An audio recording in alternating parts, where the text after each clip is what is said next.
네, 안녕하세요. 파이콘 코리아 2024에서 자동화된 파이썬 웹 프레임워크 API 스키마 제작기라는 주제로 발표를 하게 된 조규진이라고 합니다. 저는 레벨업 주식회사에서 백엔드 엔지니어로 근무를 하고 있고요. 백엔드.ai 컴포넌트 중에서 REST API 쪽 개발부터 데이터베이스 설계, 컨테이너 관리, 네트워크 등 다양한 부분에서 현재 기여를 하고 있습니다. 사실 백엔드.ai라는 프로덕트의 설명에 대해서는 이제 어제 저희 CTO이신 김중희 님이 아마 잘 얘기를 해주셨을 거라서 많은 분들이 아실 거라고 생각을 하고요.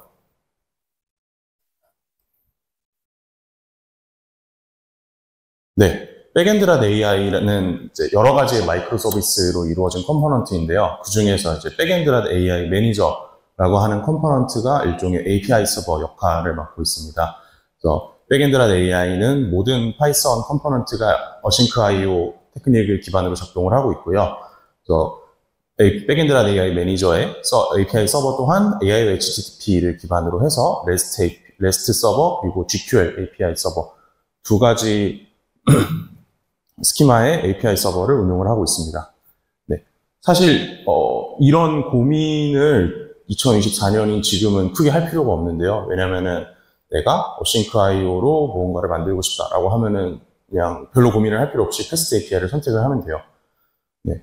사실 그런 식으로 지금은 그런 팬시한 웹 프레임워크들이 많이 있는데 사실 백엔드.ai 프로젝트를 시작을 한 10년 전에는 그런 뭔가 이쁘고 바로 쓸 수 있고 쉬운 프레임워크가 AI HTTP 말고는 선택지가 없었는데요. 사실 AI HTTP는 이쁘다기보다는 투박하고 조금 더 로우 레벨에 집중한 그런 웹 프레임워크에 훨씬 더 가깝기 때문에 앞으로의 설명을 들으실 때 이런 배경 지식을 좀 깔고 보시면은 도움이 될 것 같습니다.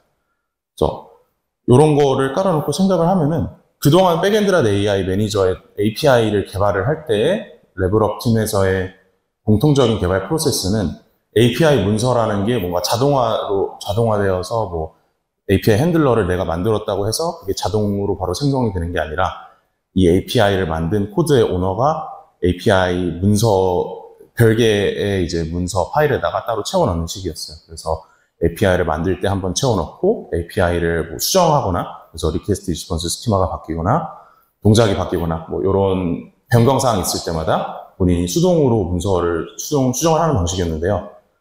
이제 그러다 보니까 이게 사람이 하는 일이다 보니까 많은 부분을 놓치게 됐어요. 예를 들면은 이 문서를 아예 까먹고 생성을 안 하는 경우도 있었고 아니면은 API를 수정을 할 때 까먹고 수정을 못하는 경우도 있었고 여러 가지 문제들이 있었습니다. 네, 그럼에도 문제가 되지 않았던 이유가 몇 가지가 있는데요. 첫 번째로 이제 이 API를 백엔드.ai 다른 컴포넌트 밖에서 사용할 일이 잘 없었어요. 왜냐면은 대부분의 백엔드.ai를 도입하신 고객분들은 이제 백엔드.ai 자체를 API를 이용해서 활용을 하는 게 아니라 백엔드.ai가 제공하는 웹 컴포넌트인 웹 UI를 이용을 해서 주로 백엔드.ai를 활용을 하고 계셨고 그래서 고객이 직접 API랑 소통할 일이 잘 없었어요. 그래서 사실 문서라는 거 하는 거는 여러 가지 수요가 있겠지만 그 중에 제일은 이제 API를 쓰고 싶은 사람이 이 API를 만든 사람한테 직접 물어본 일 없이 그냥 바로 문서만 보고 사용을 하는 그런 수요가 제일 많을 거라고 생각을 하는데 지금까지의 사용 패턴에서는 그런 경우가 잘 없었습니다. 네, 또 그리고 저희 개발팀이 이제 이런 API 문서에 대한 수요가 두드러지기 전까지는 그렇게 크지가 않았어요. 그래서 규모가 작기 때문에 개발팀 인력의 대부분이 그동안 어떤 API가 있고 어떤 API가 어떻게 바뀌었고 이런 생성과 삭제와 변경에 대한 히스토리를 다 머릿속에 이해하고 있었고 그리고 그때까지는 API가 그렇게 많지 않기도 했습니다. 기능 자체도 그렇게 엄청 많은 편은 아니었고요. 그래서 이제 만약에 프론트엔드 개발자 혹은 CLI 컴포넌트를 만드는 개발자가 이 API를 활용해서 뭔가 기능을 추가하고 싶다라고 하는 경우에는 그냥 팀즈에 누구누구님 멘션해서 이거 어떻게 쓰는 거예요? 라고 하고 물어보거나 아니면은 그냥 자기가 서버 소스 코드를 읽어서 이건 이렇게 동작하는구나 라고 하고 자기가 이해하고 넘어가는 경우가 되게 많았습니다. 네, 근데 이거는 사실 과거의 얘기였고요.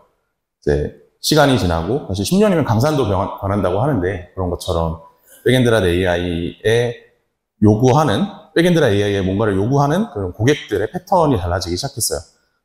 아까 말씀드렸듯이 기존의 사용 패턴은 백엔드라 AI를 API를 이용을 해서 사용을 하기보다는 백엔드라 AI가 제공하는 완성된 컴포넌트를 이용을 해서 사람이 인터랙션을 하는 경우가 많았지만 이제 백엔드라 AI의 API 자체를 연결을 해서 고객 본인이 뭔가 새로운 솔루션을 만들고 싶어하는 경우들이 생기기 시작했습니다. 그럼 이제 앞에 설명했던 그 API 문서가 필요한 이유, API 문서가 그동안 필요 없다고 우리가 막 가드를 쳐왔던 이유인 서드파티 API 호출 수요 부재라고 하는 변명거리가 사라지게 된 거였어요. 사실 이게 고객사로부터의 요구가 당연한 측면이 있었던 게 저희가 항상 고객분들한테 백엔드라 AI를 세이즈를 할 때 백엔드라 AI는 API 기반으로 동작을 하기 때문에 고객분들도 API를 이용을 해서 본인의 작업을 할 수 있다라고 항상 말씀을 드렸기 때문에 이런 API 문서를 제공을 해드리는 거는 어찌 보면은 당연하고 합당한 측면이 있었습니다. 네. 그리고 사실 그 고객의 요구사항을 뒤로 하고서라도 이제 레벨업 팀 내부의 측면에서 봤을 때도 API 문서가 일견 필요한 측면이 있었어요. 왜 그러냐면은 이제 사람이 늘어나고 이제 코드베이스가 급격하게 성장해 나가면서 이제 기존의 그런 물어물어 아니면은 내가 직접 소스 코드를 파악해서 뭔가를 해냈던 소통 방식으로는 더 이상 이제 정상적인 개발 프로세스를 이어나갈 수가 없었습니다. 이제는 더 이상 구전만으로 아니면은 누군가의 기억력에 의존해서 이런 컴포넌트를 개발을 하기엔 불가능하게 됐고요. 이게 사람이 많아지긴 했는데 사람이 많아지는 거의 스케일 이상으로 일이 훨씬 더 많아지면서 이제 요런 API는 어떻게 동작하는 거예요? 이건 어떻게 동작해요? 라고 질문과 답변을 핑퐁을 하는 조그마한 과정조차 질문하는 사람 그리고 답변받는 사람 모두한테 좀 지대한 인터럽트가 걸리고 이게 전반적인 생산성 효율의 하락으로 이어질 수가 있다라고 하는 내부에서 이야기가 많이 나왔어요. 저희가 이제 코비드 직후 근 한 3, 4년간의 회사 내에서 많이 주장했던 목표가 원활한 비대면 소통을 하자라는 그런 아젠다였는데요. 그런 거를 가능하게 하기 위해서는 이런 뭔가 인터럽트 없이 비대면 그리고 비동기 소통을 하자가 목표였어요. 그럼 비동기 소통을 하기 위해서는 문서화를 해서 누군가를 호출하지 않고 찌르지 않고 바로 내가 원하는 걸 파악할 수 있게 하는 게 최선이라고 하는 결론에 도달했습니다. 네, 요런 배경 지식, 요런 기반 사항이 있었고요. 그럼 이제 자동화된 API 문서를 만들어야 된다라고 하는 결론에 도달을 했으면은 이제 이 자동화된 API 문서를 생성을 하려고 하면 어떻게 해야 되는가라고 하는 요구사항을 먼저 이제 분석을 해보면은 모든 REST API 경로에 대해서 오픈 API 형식의 API 스키마를 출력을 할 수 있어야 된다.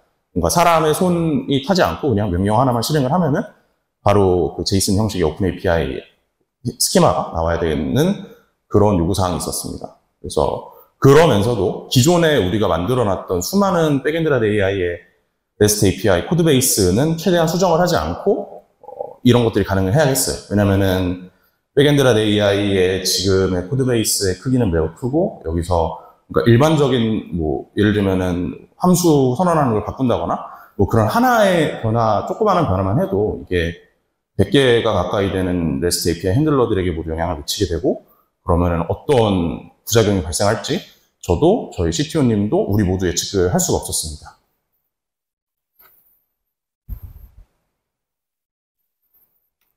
네, 요런 요구사항을 가지고 이제 기술적인 문제로 조금 더 들어가 봤어요. 그럼 이제 앞에서 말했듯 AIO HTTP 저희가 쓰는 프레임워크는 전혀 팬시하지가 않았습니다. 요런 상황에서 우리가 FAST API에선 제공하는 건데 AIO HTTP에서 안 되는 거 그런 게 어떤 것일까라고 이제 좀 정리를 해봤더니 요런 이제 리퀘스트 밸리데이터, 리스폰스 밸리데이터, API 스펙 제너레이터 이 모두가 FAST API에서 그냥 파이든틱과 연결을 하면은 한 번에 되는 것들이 전부 다 AIO HTTP에서는 직접 저희가 만들어야 되는 그런 구조였고요. 사실 여기서 보고는 리퀘스트 밸리데이터는 이미 백엔드라 AI에 존재를 했지만 리스폰스 밸리데이터 그리고 API 스펙 제너레이터라고 하는 것들은 없기 때문에 저희가 직접 만들어야 되는 상황이었습니다. 사실 이렇게 놓고 보면은 그냥 HTTP 버리고 REST API로 가면 안 돼요? 라고 그냥 즉각적으로 생각이 들 수가 있는데, 앞에서 몇 번 언급을 드렸듯이 백엔드라 AI의 코드 줄 수는 이제 10만 줄을 넘어서 이제 11만 줄, 현재 11만 줄, 이거를 찍는 시점이 언제인지 기억은 안 나지만 한 달 전쯤 됐던 것 같은데요. 그때 기준으로 11만 줄쯤 됐고, 뭐 지금은 한 12만 줄쯤 될 것 같아요. 어쨌든 엄청나게 방대한 코드 베이스를 가지고 있고, 프로젝트 자체도 이제 아까 말씀드렸듯이 15년에 첫 시작한 프로젝트고 10년 가까이 돼가니까 이거 자체도 엄청나게 거대한 레거시 덩어리라고 할 수 있거든요, 사실. 요런 프로젝트에 웹서버 스택을 없는다는 것은 그 자체로 엄청나게 거대한 모험이고, 이게 뭐 하자라고 해서 의존성 몇 줄 고치고, 그 다음에 뭐 선언부 몇 줄 고치고 한다고 바로 될 수 있는 일이 아니라, 기존에 사용하고 있던 고객들에게 나갔을 때 아무런 문제가 없이 안정적으로 동작할 수 있냐, 이런 것들을 잘 감안을 해서 혹독한 테스팅을 거쳐야 되는 그런 작업입니다. 그래서 그런 혹독한 테스팅을 하는데 쓰는 시간적인 코스트보다 우리가 차라리 앞에 요 스택들을 그냥 우리가 직접 구현하는 게 그러니까 시간적인 측면에서 고려했을 때 비용이 더 싸게 먹히지 않을까라고 하는 그런 논의를 했었습니다. 네, 더 나아가기 이전에 아까 앞에 말씀드린 오픈 API 스펙이 어떤 건지 간단하게 설명을 드리면은, 이제 이 오픈 API 스펙은 REST API를 구조화해서 표현하기 위해 등장한 개념이고요. 현재 REST API를 표현을 하는 방법 중에 가장 디팩토라고 여겨지는 방법 중에 하나입니다. 그래서 API가 어떤 메서드를 쓰는지, 뭐 get, post, 뭐 delete, put 이런 것들, 그리고 어떤 리소스에 전개가 되어 있는지, 뭐 /hello, /services 뭐 이런 패스들, 그리고 request body, response body, query 파람, 어떤 인증 방식을 쓰는지, 이런 다양한 스키마를 모두 정의가 가능하고요. 근본은 JSON 스키마지만 JSON 스키마에 REST API를 표현하기 위한 방법이 조금 더 특화된 독자 정의가 몇 개가 추가가 되어 있는 형태입니다. 그래서 3.0은 그 JSON 스키마 전체 중에 일부와 상호 호환이 되고요. 오픈API 스펙 3.1 기준으로는 100% 호환이 JSON 스키마와 보장이 됩니다. 네, 그래서 이런 스펙을 뽑아내야 되는데, 이제 이 뒤로부터는 백엔드라 AI의 실제 그 API 자동화를 도입하기 위해서 어떤 과정을 거쳤는지를 소개를 드리려고 하는데요. 스포일러로 말은 저희가 이런 프로젝트를 통해서 기존의 어떤 리퀘스트 밸리데이터, 뭐 스키마 밸리데이터 같은 것들을 버리고 파이덴틱을 도입을 하는 기회가 되었습니다. 네, 그래서 이 구현 시도가 3가지 과정으로 나뉘게 돼요. 첫 번째 시도가 정적으로 코드를 분석을 하자는 느낌이었습니다. 사실 이런 일이 있고 우리가 이런 걸 해야 된다라고 이제 자바 사인을 받았을 때 제 머릿속에 가장 먼저 들어온 아이디어가 정적으로 분석을 하는 거였어요. 컴파일러, 아니 파이썬은 사실 인터프리터죠. 이 인터프리터가 파이썬 스크립트를 해석하는 과정을 그대로 따라가서 우리가 그 똑같은 과정을 따라가서 코드를 이렇게 분석을 해서 거기서 스키마를 뽑아내면 되지 않을까라고 하는 휴리스틱한 접근을 먼저 생각을 했었어요. 사실 이런 생각을 했던 이유는 백엔드라 AI의 API 구현체의 선언부가 다른 많은 웹서버 소스코드도 그렇겠지만 되게 굉장히 정형화된 규칙을 따르고 있기 때문에 이런 식으로 생각을 먼저 하게 되었습니다.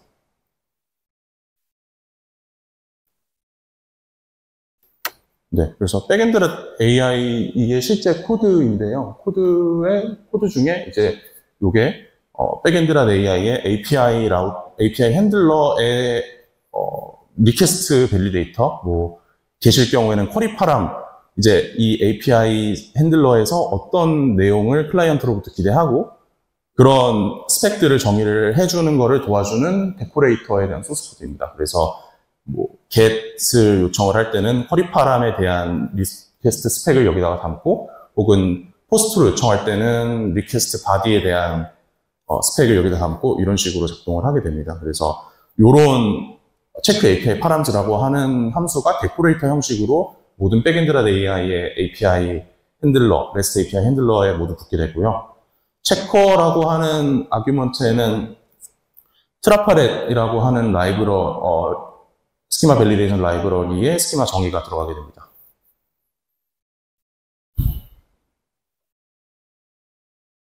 네, 그래서 이런 아까 말씀드린 그 체크 API 파람즈라고 하는 데코레이터는 실제 사용 예를 보면은 이런 식으로 쓰이게 되고요. 그래서 이거는 create라고 하는 API 아마 이게 어떤 create인지는 잘 기억이 안 나지만 create라고 하는 어떤 API의 맨 앞에 부분, 도입 부분, 선언 부분인데요. 거기 보면 체크 API 파람즈 안에 tdat라고 하는 트랍파렛의 뿌리 스키마를 정의를 하고 그 뿌리 스키마 안에 어떤 파라미터가 딕셔너리 형식으로 들어가야 되는지, 그러니까 이걸 제이슨 형식으로 받아들인 거를 파이썬 딕셔너리 형식으로 변환하고 그 딕셔너리에 어떤 키와 어떤 값이 들어가 있는지를 정의를 하는 게 저희가 트랍파렛을 이용해서 사용하는 방식입니다. 이게 백엔드란 AI의 타입 추론이라는 개념이 도입이 되기 전까지는 이런 방식을 되게 잘 써먹었어요. 어차피 저희가 파이썬의 특성상 뭔가 그 강타입적인 무언가를 할 일도 잘 없었고, 그렇기 때문에 그냥 그렇게 만들어두고 나중에 여기에 참고를 해서 API 구현체 안에서 파람즈 안에서 저 키를 호출해서 쓰면 되겠지라고 생각을 하고 그렇게 잘 쓰고 있었고요. 그래서 요거를 보고 제가 맨 앞에 정적 분석에 대한 아이디어를 냈습니다. 요 함수 선언 부분을 그대로 뭔가 파서를 우리가 짜가지고 저기서 함수 이름 따고 그다음에 tdatdict라고 하는 저 부분을 요 부분을 우리가 파서를 직접 파싱을 해가지고 어떻게 하면 잘 되지 않을까? 라고 생각을 했었고, 그래서 그렇게 하려면은 실제로 기술적으로는 어떤 거를 써서 어떻게 해야 될까? 라고 따져봤더니, 네, 파이썬의 AST라는 모듈을 사용을 하게 됐어요. AST 모듈은 파이썬의 빌트인 라이브러리들 중에 하나고요. 파이썬 코드를 abstract syntax tree라고 하는 형식으로 해석을 하거나 아니면 반대로 abstract syntax tree를 파이썬 코드를 변환을 하는 기능을 제공을 합니다. abstract syntax tree는 이제 파이썬 코드를 구조화된 트리 형식으로 분석을 해서 쓰는 포맷인데요. 사실 파이썬에만 쓰는 건 아니고 많은 현대 프로그래밍 랭귀지들이 다 이 프로그래밍 랭귀지를 처음 AST로 바꾼 다음에 AST를 컴파일러가 분석을 해서 뭐 최적화를 하고 그다음에 바이너리를 뱉거나 아니면 파이썬은 인터프리터가 실행을 하거나 그런 과정을 거치게 됩니다. 그래서 이 AST를 활용을 하면은 아까 보여드린 그 파이썬 소스 코드들을 분석을 해서 런타임에서 내가 어떻게 이걸 여기는 어떻게 들어가고 이런 식으로 매니플레이션 할 수가 있어요. 네, 그래서 실제로 AST를 분석을 해보면은 이거는 이제 AST를 비주얼라이제이션 하는 툴을 써가지고 저희 소스 코드들 중에 폴더를 관리하는 API를 분석을 해본 건데요. 이런 식의 이제 소스 코드가 요 왼쪽에 하이라이트 된 요 async function def에 대응을 하고 요 async function def의 이름이 이렇게 나오고 name이 get use에 대응을 하고 args는 리퀘스트랑 파람즈를 이제 출력할 수 있고 뭐 이런 식으로 런타임에서 요 파이썬 코드에 대한 트리를 제공을 하는 식이 되겠습니다.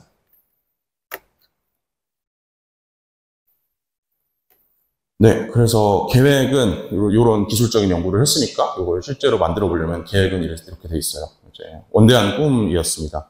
파이썬의 AST 모듈을 이용을 해서 모든 API 핸들러가 담긴 소스 코드를 전부 다 AST로 먼저 변환을 하고요.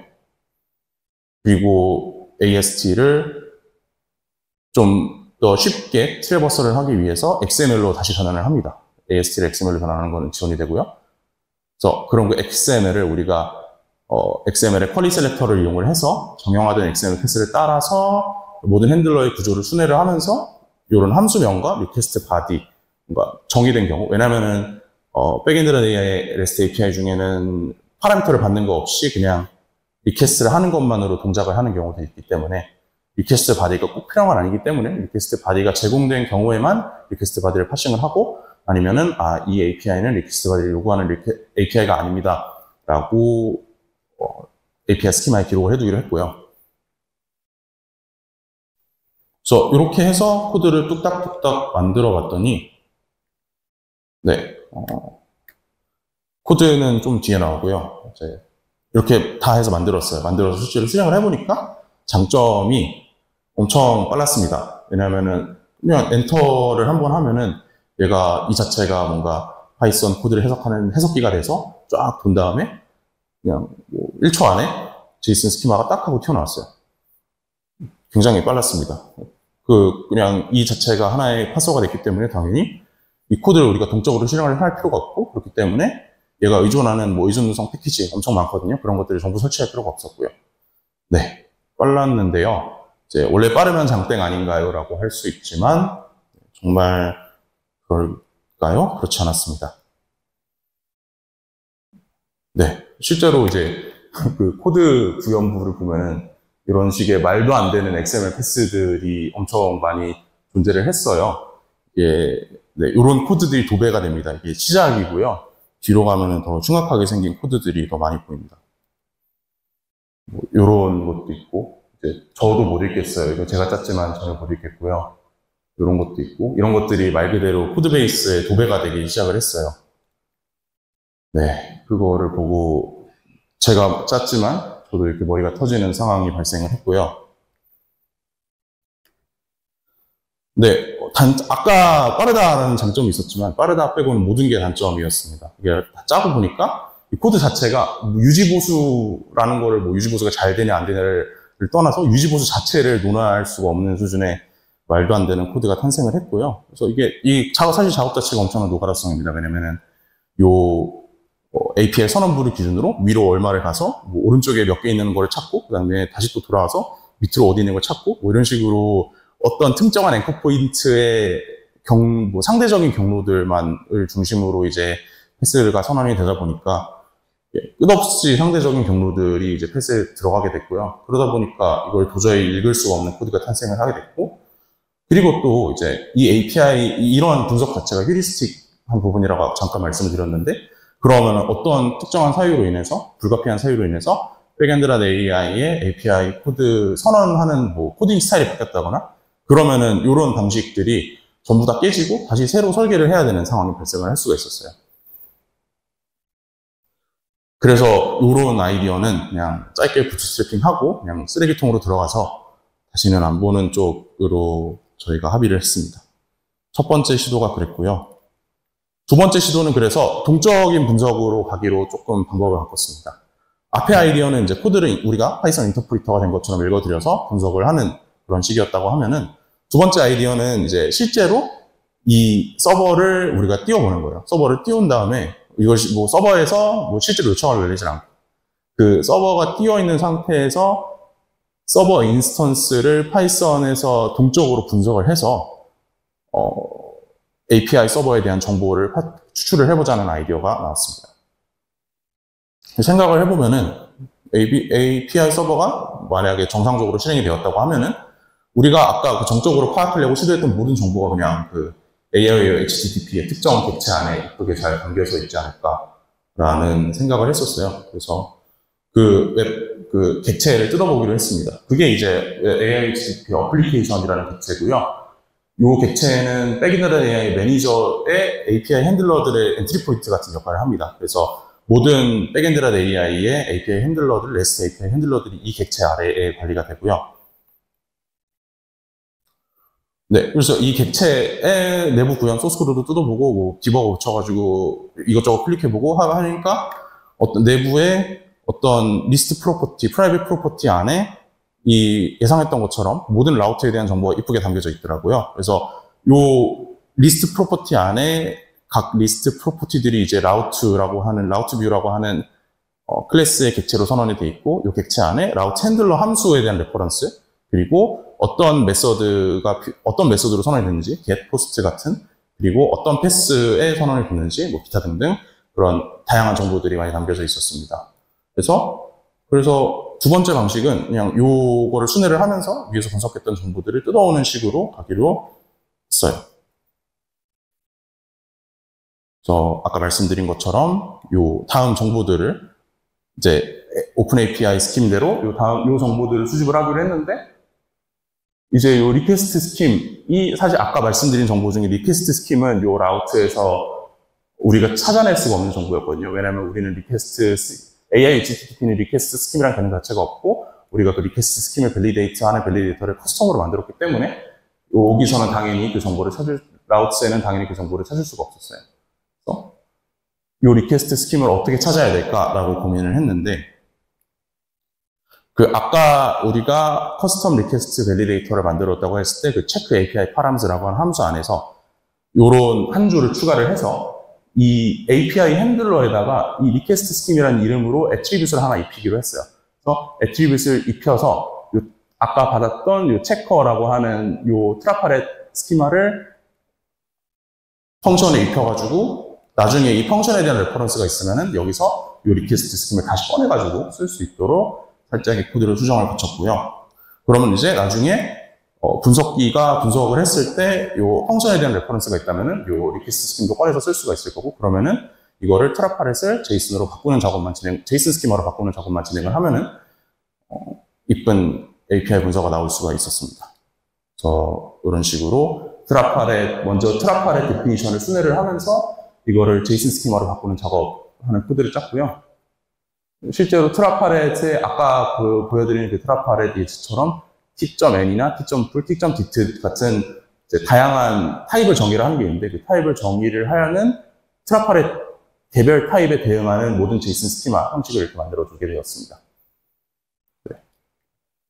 그래서 이런 분석에 대한 장점은 사람의 언어로 쓰여진 스펙 제너레이터가 만들어질 수가 있고요. 이제 드디어 유지보수성을 코드에 논할 수 있는 상태가 되었습니다. 근데 단점은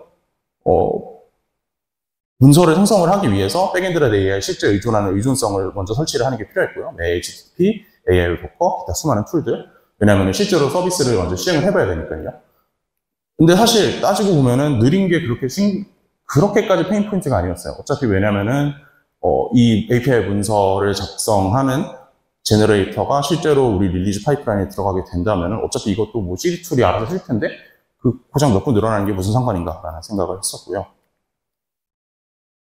네, 요런 장점과 단점, 그리고 이번에는 이제 이 두 번째 트라파렛이 갖는 한계점에 대해 저희가 주목을 하게 되었습니다. 이제 트라파렛의 한계점, 저희가 파악한 거는 오픈 API 스펙으로 자동 변환이 지원이 안 됐어요. 정확히는 그 트라파렛 스키마가 제이슨 스키마로 1:1 대응이 되도록 하려면 우리가 많은 노력을 했어야 됐고요. 만약에 우리가 그 트라파렛의 프리미티브 타입을 선언한 걸 넘어서 독자 타입을 선언하고 싶었다라고 하면은 그 독자 타입에 대응하는 제이슨 스키마를 일일이 아까 방금 보여드렸던 그 코드에 if else로 추가를 해줘야 되는 단점이 있었고요. 여기서 이제 우리가 나중에 그런 타입을 선언을 하고 놓치는 경우에는 릴리즈 파이프라인 자체가 깨질 우려가 있었습니다. 그래서 이게 귀찮다. 그리고 아까는 리퀘스트 스키마에 대한 얘기만 했었지만 사실 백엔드랑 AI API가 응답하는 응답 스키마에 대한 것도 사용자한테 보여줄 필요가 있었어요. 그래서 응답 스키마에 대한 DTO도 정의를 해야 된다. 그러면은 그냥 파이덴틱을 드리자라고 해서 파이덴틱을 드렸습니다. 아까 설명드린 거를 파이덴틱이 일정 부분 커버를 해줄 수 있었어요. 왜 그러냐고 하면은 백엔드랑 AI에서의 요즘 지금 우리가 목표하고 있는 거는 파이썬 타이핑 친화적인 무언가를 만들자였고, 트라파렛은 그런 파이썬 타이핑의 파이덴틱은 트라파렛에 비해 파이썬 타이핑에 훨씬 친화적이었고요. 그래서 추가적인 구현, 그런 부분도 있었고, 그리고 파이덴틱 모델의 경우에는 추가적인 구현 없이도 그냥 메서드 한번 실행을 하면은 바로 오픈 API 스펙으로 바꿀 수 있는 장점도 있었습니다. 그리고 거기다 더해서 이제 파이썬의 typing.getTypings라고 하는 API를 이용을 해서 이제 이 API 핸들러에다가 우리가 리퀘스트랑 리소스 파이덴틱 모델에 대한 타입 데피니션을 읽도록 이제 하는 기능을 추가를 했습니다. 이 파이썬의 typing.getTypings는 우리가 파이썬 코드에 이런 식으로 정적으로 파이썬 코드에 정의해둔 요 타입 데피니션을 우리가 런타임에서 이렇게 읽을 수 있도록 하는 기능이에요. 그래서 요 함수에 대한 레퍼런스를 런타임에서 getTypings에 주면은 파람스, 리퀘스트, 리턴 요 이름으로 붙여진 이 친구들에 대한 런타임 레퍼런스를 우리가 직접 가져올 수 있는 기능이었습니다. 그래서 요거를 활용을 해서 이제 리퀘스트 스키마뿐만 아니라 리스폰스 스키마에 대한 것도 정보를 땡겨올 수가 있었어요. 이런 식으로 제이슨 스키마를 실행하는 코드는 제이슨 스키마를 빌드하는 코드는 요 트라파렛 긴 코드에서 이런 메서드 한 줄 실행으로 바뀌었고요. 아까 그거를 실행을 하면 이런 식으로 이쁜 제이슨 스키마가 나오게 됩니다.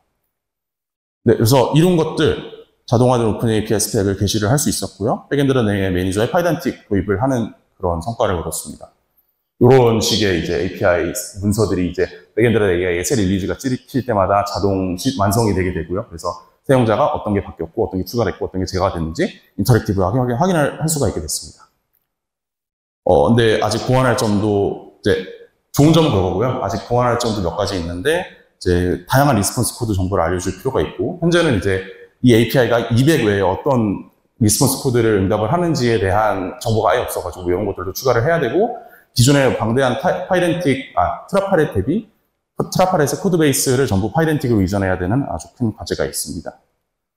네, 결론. 사실 그냥 패스트 API 쓰세요예요. 사실 여기서 이런 걸 듣는 여러분들 중에 저희처럼 10만 줄 넘는 레거시가 있다거나 하는 게 아니면은 이런 고민을 할 필요가 없습니다. 그냥 패스트 API를 쓰면은 알아서 다 되니까. 근데 그렇지 않은 프로덕트를 관리를 하는 분들도 되게 많을 거라고 생각을 해요. 그런 분들의 고민 해결에 우리 회사의 합질기가 조금이라도 보탬이 되었으면 좋겠다는 마음에서 발표를 하게 되었습니다. 네, 감사합니다.